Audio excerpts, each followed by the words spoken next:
मी 2 दिवसापूर्वी एका वांगणी या ठिकाणी शरद म्हात्रेचा बाईट देताना मी बघितलं की ज्या वेळेस ज्या ठिकाणी उपोषण चालू होतं त्या ठिकाणी त्यांनी भेट दिली होती। उपोषण करता ह्या लोकांना भेट देतात, बरोबर आहे, ते कशा संदर्भात काय मला त्याच्याबद्दल काय बोलायचं नाही।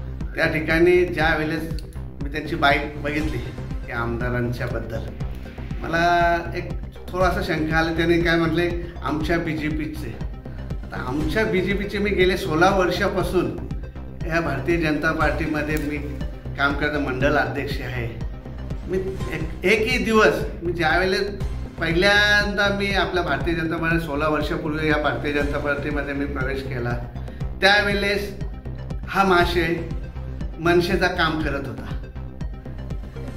त्या विधानसभेला मनसेचं काम करताना मी बघितले, भारतीय जनता पार्टीचं काम करताना बघितलं। दुसऱ्या पंचवार्षिकमध्ये मी ज्यावेळेस बघितले त्यावेळेस गोटराम पवारांचं काम करताना त्याला मी पंचवार्षिकमध्ये बघितलंय। आताच्या पण मी पंचवार्षिकमध्ये काम करताना बघितलं तर सुभाष पवार राष्ट्रवादीचं काम करताना पाहिलं। म्हणजे मनसे झाली, अपक्ष झालं, आता झालं राष्ट्रवादी। म्हणजे हे भारतीय जनता पार्टीला मला मतदान आणि त्याचं कार्य करताना मला आजपर्यंत लाज वाटल्यासारखी वाटते की भारतीय जनता पार्टीचं नावाने सांगतात आम्ही भारतीय जनता पार्टीचं आहे, परंतु मतदानाला कधी आजपर्यंत भारतीय जनता पार्टीमध्ये आले।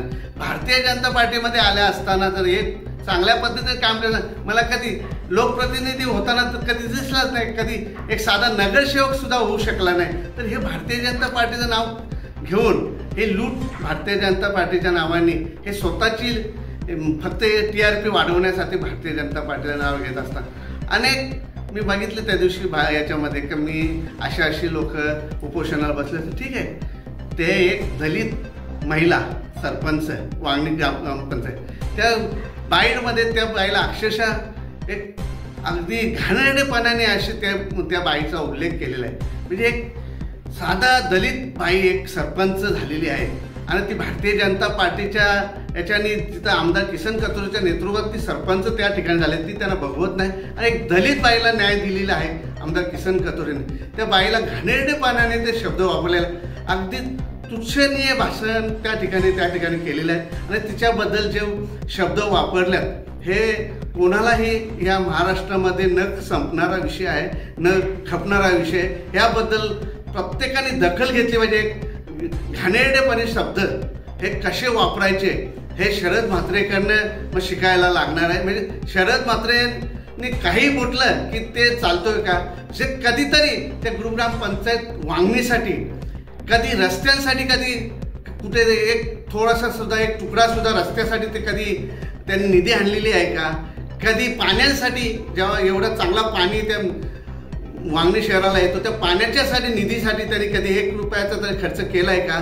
किंवा तुमच्या आरोग्यासाठी यांनी 1 रुपयाचा तरी खर्च केला आहे का? आमदार किसन कथोरेच्या नेतृत्वात वांगणी शहर हा मोठ्या प्रमाणात डेव्हलप झालेला आहे। मी आता तिथे बाईट देताना आमचे नेते तिथे शेलार साहेब होते, तेही सुद्धा सांगत होते की मी 82 सालापासून वांगणीत आहे, परंतु 82 ते आता 2024-25 आला, आजपर्यंत त्या वांगणीचा विकास कुणी केला हे त्यांनी थोडं 2 शब्दात आमदार किसन कथोरेंचं जर नाव घेतलं पाहिजे होतं। तुम्ही एकत्रपणे काम जर करत असता तर त्या ठिकाणी जर तुम्ही सांगता काय भ्रष्टाचार आम्ही केला, भ्रष्टाचार हा झालेलाच नाही। मागच्या त्या एक दलित सरपंच तुम्ही त्याची शहानिशा चालू आहे, काय आहे शहानिशाचं तुम्ही झाल्याशिवाय तिच्यावर कशा पद्धतीने तुम्ही आरोप करता? दादा, उपोषणकर्ते जे आहेत ते कागदपत्र घेऊन बसलेले आहेत आणि त्यांच्याकडे पुरावे आहेत असं ते म्हणतात।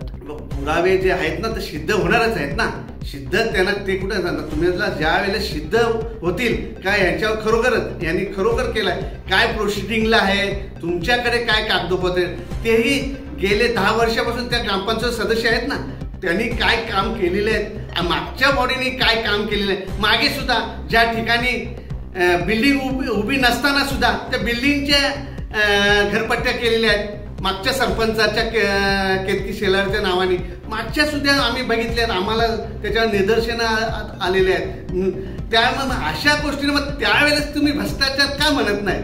तेही केतकी शेलार तिच्या जेव्हा बिल्डिंग उभी पण नाही त्या ठिकाणी घरपट्ट्या दिसतात, मग त्यावेळेस त्या शेलार आहेत म्हणून तिथे हे आहेत म्हणून त्यांच्यावर काही तुम्ही त्यांच्या विरुद्ध उपोषणाला बसणार एक दलित महिला आणि तिला काही पण अपशब्द वापरून तिच्यावर काही पण तुम्ही बोलणार हे मला उचित वाटत नाही. म्हणून यासाठी मला आव्हान आहे, तुम्ही काहीतरी वांगणी शहरामध्ये काही केलंय ते मला दाखवा. मग त्या दाखवल्यानंतर मलाही सुद्धा वाटेल की नाही हे खरंच या वांगणीसाठी यांचं योगदान थोडंसं सुद्धा योगदान आहे असंही मला वाटतंय. तिच्यावर मागचेही आरोप बिनबुडाचे आरोप केले होते. अँटी करप्शनचं नाव सांगतात. अँटी करप्शनने त्यांनी 1 रुपयाचा भ्रष्टाचार केलेला नाही. तिच्याकडे जी महिला आली होती ह्याच एका सदस्यानेच तिच्या घरी पाठवलं होतं की बाबा हिच्याशी काहीतरी बोला. फोनवर फक्त तुमच्याशी बोललं की हिच्याचं काय हिचा काय असेल तर बघून घ्या एवढं फक्त तिने ठीक आहे मी हे पाठवा मी बघून घेतो असंच शब्द तिने केलेले आहेत. आणि त्या याच्यावर काय ती गुन्हेगार होत नाही. एक दलित महिला आहे, दलित महिलेवर हे चांगल्या अशा प्रकारे शब्द बोलू नये हेच माझं आव्हान करतोय. आणि किसन कथोरेचं नाव घेताना 4 वेळेला त्यांनी विचार करावा. 5 वेळचा आमदार आहे. या 5 वेळामध्ये त्यांनी ज्यांचा जन्म झाला होता तिथून ते पदावर आहे, तिथून ते काम करतात. यांना नाव घेण्याची पण लाज वाटली पाहिजे. तुम्ही एक नगरसेवक साधा कुठला होऊ शकले नाही तर तुम्ही त्यांचं नाव घेण्याचं काही त्यांचं आहे तर तुमचे काय कारोबार आहेत आम्हाला सगळं माहिती आहे. परंतु तुमचं नाव घेण्याचा सुद्धा या ठिकाणी किसन कथोरेचं नाव घेता घेता चांगल्याला घाम फुटतोय. आता तुम्ही काय हे नाव घेतलं म्हणून काय कुठेही बोललं म्हणून का मी किसन कथोरेला घाबरत नाही. किसन कथोरेला घाबरूनच किसन कथोरे हा विकासाचा महामेरू आहे आणि विकासालाच ते प्राधान्य देतात. बाकी किसन कथोरे तुमच्यावर कधीच वैयक्तिक व्यवहारामध्ये कधी पडत नाही एवढंच माझं आव्हान आहे. आणि कोणाचंही नाव घेत असताना कोणावर बदनाम करताना पहिल्यांदा शहानिशा करावी हीच मी आव्हान करतोय.